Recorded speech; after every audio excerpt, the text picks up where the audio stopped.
Првото прашање е дали градоначалникот се откажа од идејата за изградба на дестилерија. Минатата година видоме дека реално има потреба од дестилерија. Огромни количини на грозје беа тешко за продажба, посебно од сорта Вранец.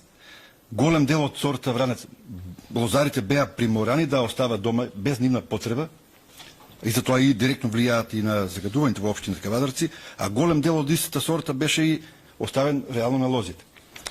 Знаејќи дека наредната година истото тоа, исто или слично ќе не чека, затоа би сакал да знам дали градоначалникот се откажа од идејата и дали има во иднина планови да се направи.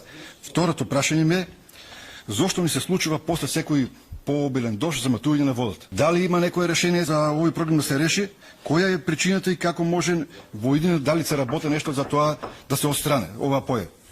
И третото прашање ми е дали градоначалникот размислува за воведување на комунална полиција или комунални редари во град Кавадарци?